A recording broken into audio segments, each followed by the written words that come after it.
For me, by growing food really and by being a physical therapist, I really started to make the connection between food and health. And then actually seeing the effects of food in terms of causing type 2 diabetes and hypertension, obesity, then I started saying, you know what, there is definitely a connection between food and health, and why aren't people in the healthcare profession talking about that? Why is the treatment always medication or surgery instead of sitting down with the patient and asking, what are you eating? So I got an inside view of the problems that were plaguing the people in my neighborhood because I was inside the home and I saw the barriers. I saw the difficulty in terms of transportation. I saw the difficulty because of limited income. I saw the difficulty because there was limited access to healthy food. So I saw that firsthand because I worked in the trenches and I saw that.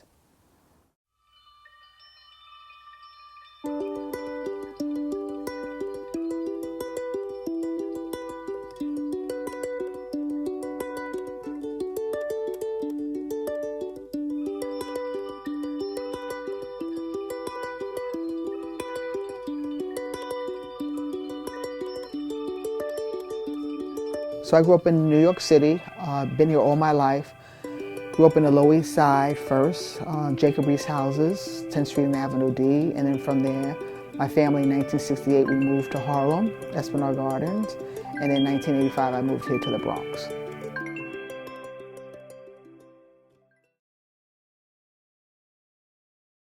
Well, I graduated from high school when I was 16. Growing up, I always wanted to be a scientist or a doctor. And so I really wanted to go to be a doctor. And I attended Fordham University pre-med program. But then I fell in love, got married, had children. After having a conversation, believe it or not, with a cousin of mine who had said that he wanted to go into physical therapy. So I said, oh, such a good idea. Let me look into it. So I looked into it and I applied, and they take only 40 students out of the hundreds that apply, and I got accepted. I loved my field. I did it for 37 and a half years. The function of a physical therapist is to restore function. And for me, I had to expand that, so it wasn't for me just to come in and do an evaluation and set up a program of exercise and function. It was like, what were the other things that was contributing to their disease or affect? And so what I would do is I would go into my patients and do my assessment, but then I also would ask questions like, okay, I need to see a list of your medication, and also, what are you eating? So let's go into the kitchen. Let's open up the refrigerator. Let's open up the cabinets.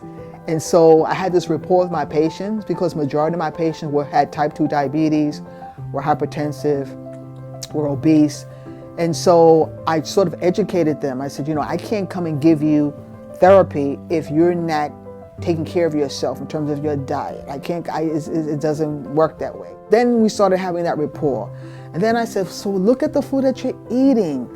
Look at the cookies and candy and stuff that you're eating. And look at the processed food and the canned food. We used to cook that stuff. Now you're getting it in a can or you're getting it packaged. And so then having that conversation, all of a sudden they said, Ms. Washington, you're right.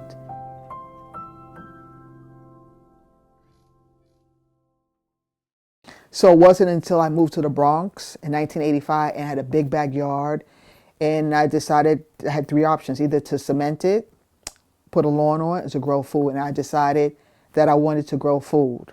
So I go into the library and get some books on how to grow vegetables. And I decided to grow four things. I decided to grow collard greens because I wanted to have that relationship to a staple that was always found in the African American culture. Tomatoes, because I hated tomatoes, eggplant, and green pepper. Strawberries. So you have raised beds here.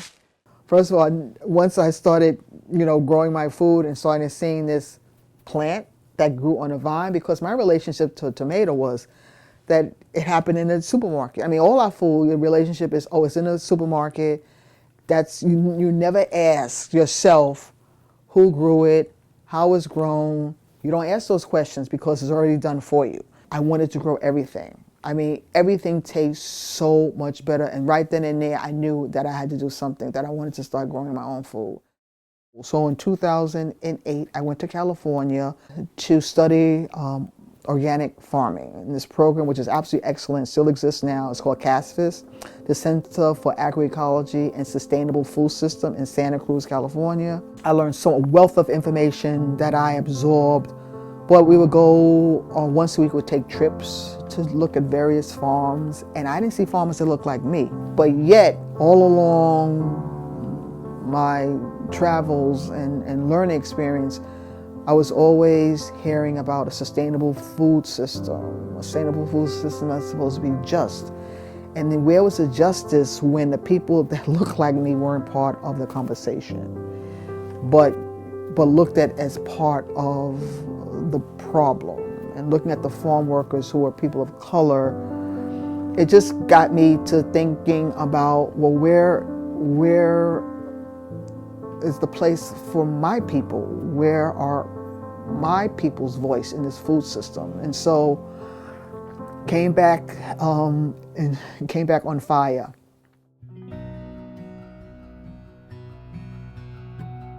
I co-founded La Familia Verde, which is our community garden coalition, back in 1998 as a result of Giuliani trying to auction off community gardens. And so it first started with getting people to register to vote. It was an era of complacency. A lot of people didn't want to vote because they figured, oh, their vote doesn't matter. So changing that mindset, and then also bringing in accountability, getting people the idea that you have to make people who you vote accountable. Being in the garden and looking at some of the intersections that were happening along just growing food, some of the social issues that were happening within my community garden. At that time, crack cocaine was really high and prevalent, so you had to deal with police issues, crime issues. We had overcrowding schools. We had landlords who did not provide heat and hot water. So a lot of these social issues were part of the food movement for me because there's such intersection.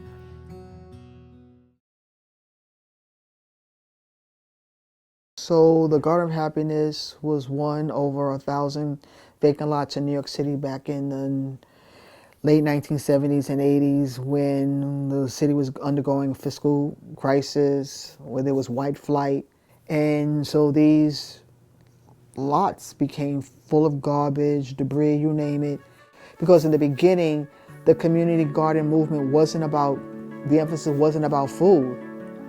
It's about reclamation in terms of turning something beautiful. So it was about planting trees and shrubs and flowers and bulbs, so that now when people came by and looked at your neighborhood, it's totally different because it was beautiful. All of a sudden, developers started to look at neighborhoods different. And so now even developers will say, move into this area because there's a garden.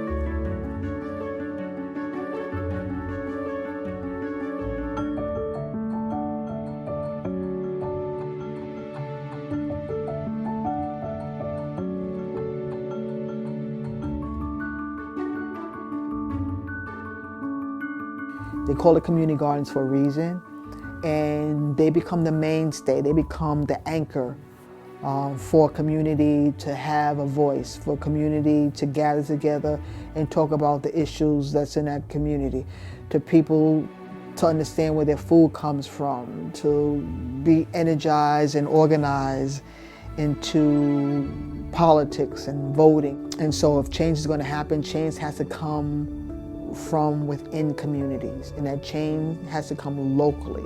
I think the youth of today is so creative and they have the tools at their disposal, but they need a chance. They need a chance so that they can change that creativity into a viable business, and I think that's important as well.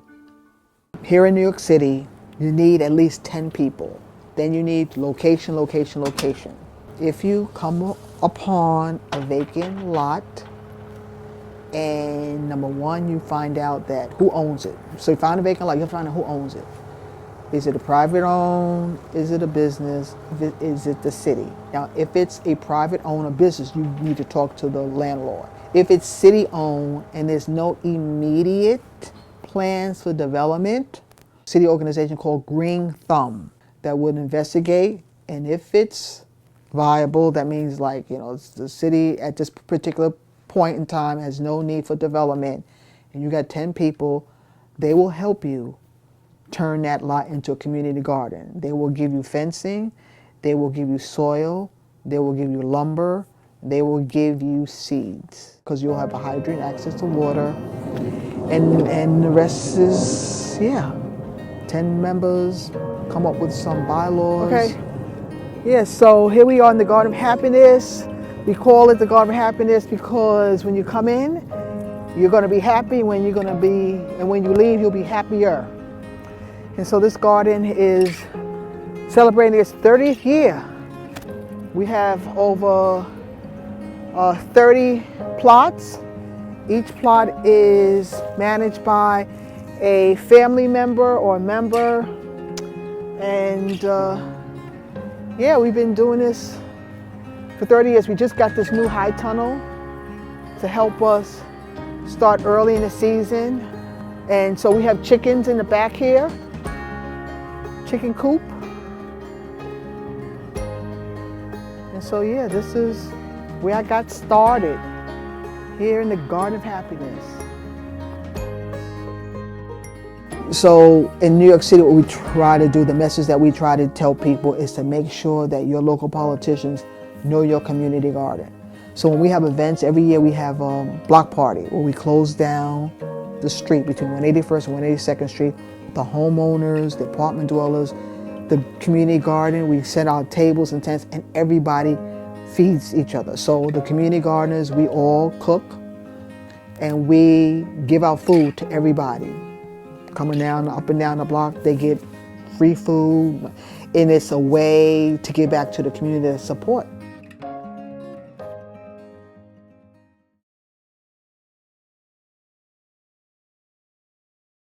Able to speak to my friends about putting on a conference that would address some of the issues plaguing the Black American community when it came to food and agriculture. And I got a lot of resistance at first, a lot of resistance from people who I thought could understand what I was asking, but I went to the wrong people because I went to white people. And I was starting, I want to do this conference that really talks about the contribution of African Americans in the food system. And I was met with, Black people, they don't want to farm, all they want to do is play sports, music, they're not interested. And for some folks, maybe they would have taken that and just turned their backs. But for me, I thought it was a wake-up call. That first conference in Brooklyn drew over 500 people. It got to the point where the fire department said, wait, there's a lot of people here. For me, it was the best thing that could happen for the food system, because now you have a sector of people who for so long has been relegated outside of the conversation around food, have been only given a part in the history of food in terms of slavery, that their voices, their contributions have not been heard or met, and the issues that plague their community have not been addressed.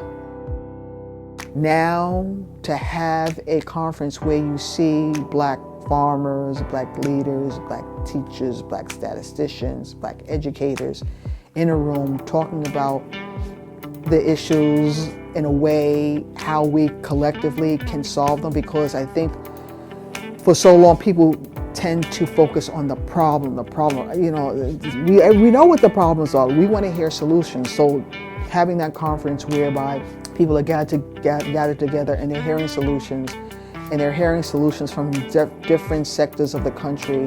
They're galvanizing this networking operation so that, someone is doing something in Detroit that affects something in Boston. Someone is doing something in Philly, and how collectively coming together to move the needle. I think that's important.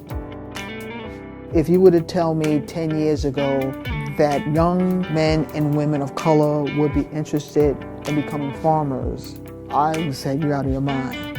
And now, through this conference, I've learned, and I'm very humbled by it, how so many young people have reached out to say thank you. So many young people who want to be farmers, so many people that want to be actively involved in their response to growing their own food, because I think for so long there's been such a detachment from our food system, from our food, from our land, Then now you have people that want to go back to the land. They want to own land. They want to make sure that the land that they have is kept within their family. I think owning land gives you power. Growing your own food gives you power. And I think this young generation is starting to understand that and no longer drinking the Kool-Aid.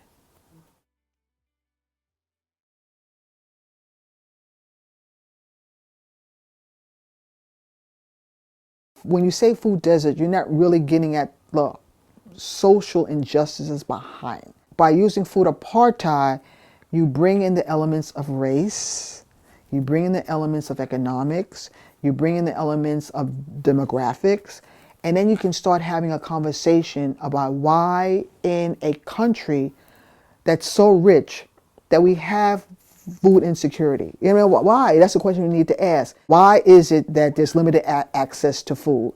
You know, why does it fall along racial lines? Why does it fall along economic lines? Why does it fall along demographic lines? This is what we need to be talking about. Because when you say food desert, you're not talking about it. I had to change my lens on how I looked at poor people. You know, because, you know, you hear poor people, you know, they need this. They have problems. And the bottom line is that I look at my community different. I look at my community as strong and resilient because we've had to make some things, and the things that are happening within our community without nothing, no resources. And so if you want to fix the problem, then you got to put in economic resources within the community. Plain and simple. It's easy solution. Easy solution to come into communities and set up training centers. Come in communities and teach about businesses. Come in communities and teach about investing. What does that look like? How to save, how to repair credit. Give people a chance to have a mortgage to buy a house. Own a business. Teach people that. Give them the resources so that they can have something of their own to own. It's not rocket science. It really isn't, you know, to end hunger and poverty and to see what, you know, marginalized communities need. And the thing about it is that if you know that there's income inequality, that there's racism, there's sexism, there's an inequality in our, you know, when they say the 1% get richer and the rest is, it's like, you know this. You know this is happening. How do you change it? Because I'm tired of people talking about the problem. I don't want to hear about the problems anymore. I want to talk about solutions.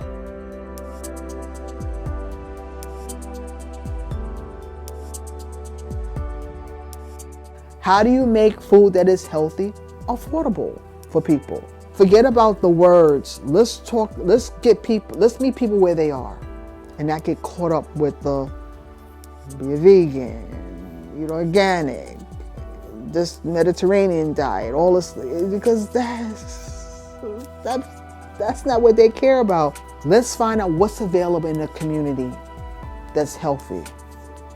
You know, let's limit the amount of soda. Let's limit the amount of candy within the community that we live in. There are fruits and vegetables. We can start with that. We can start with drinking more water. Because if you just go in there and you just concentrate on food, you're missing the whole point. Food is the intersection. So why aren't they eating a healthy meal if there's other intersections that's causing the problem? And so for you to go into a home or you go into a community and say, you know what, you need to eat healthy food, this and this and this, without looking at the other social impacts that is happening around, then you're not doing your job. As a dietitian or a nutritionist, you're not doing your job, but you're just focusing on what people are not eating, because it's much more than that. You got to find out, are they living? Are they able to pay rent? You know, do they have a job? Are the kids able to go to school? You know, do they have heat and hot water? It's because all that is indicative of what the food system entails as well.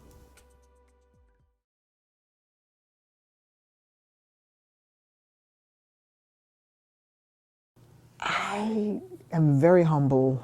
I wouldn't even want to even think about the people that I have touched. I would say maybe I'm no 100. I mean, looking at the likes I get on my Facebook page and stuff like that, I would, say in the hundreds. Looking at the amount of people we have on our bugs page, in the thousands. And I think it's a trickle down effect, because if I make a difference in someone's life, then they in turn make a difference in another person's life, and they make a difference in another person's life. It just takes one person to come up to you and say, you've inspired me. I want to be a farmer. I tell this story about what happened last year when I was doing a panel, and this woman and her daughter was between 5 and 7. She comes running up because I was rushing to go speak at another event. She said, can I stop and take a picture with you and my daughter? So I said, sure. And so then she said, you know what my daughter said to me? She says when she grows up, she wants to be a farmer. And so the tears just started. I was so emotional, because nowhere in my wildest dreams could I ever imagine that a 7-year-old black woman child would say to her mom, Mom, when I grow up, I want to be a farmer. It went through me. I just collapsed in tears that I made such an impact on a little girl who saw herself in me. And how many little black and brown girls are out there that can look at me and see themselves in me, because there are not a lot of black female farmers. I was brought up looking at farming as slave mentality. You're doing a man's work. I never looked at it growing up, and never heard about it as being a profession that anyone would want to aspire to be or to become. And so for that little girl to dream that, I'll cherish that till the day I die.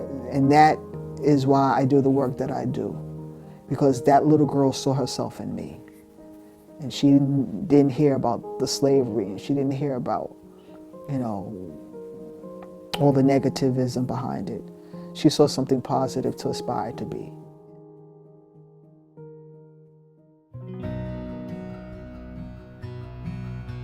So Rise and Root Farm, we started back in 2014. There's 4 of us, Jane and Michaela Hage Hodge, Lori Clevenger, and myself.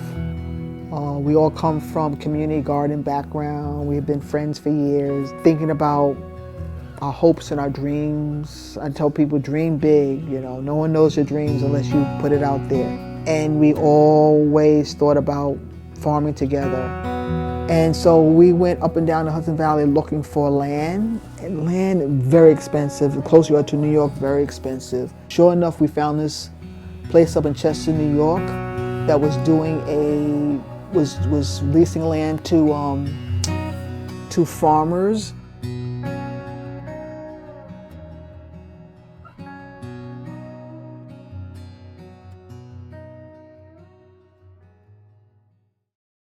More people of color in the food movement. More people have access to land who are people of color. I would like to see more women farmers that look like me, more black farmers. I would like to see more inclusion and diversity in the food movement that I don't see. I want to see different voices at the table. I want to see conferences that are more diverse. I want to see people in communities taking care of their own communities and not being displaced because of gentrification.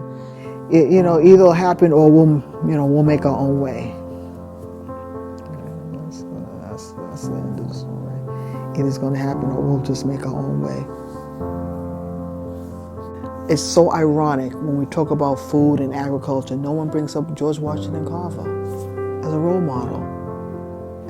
The Michael Polans, the Mark Bittmans, even Joel Salatin. Not that but the thing about it, what happened to George Washington Carver? No, that's never mentioned.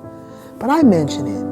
I mention it, you know what I'm saying? I mention Fannie Lou Hamer. I mention these people that, for me, are role models for me, that don't get a chance to be celebrated. But I make sure that they're not forgotten.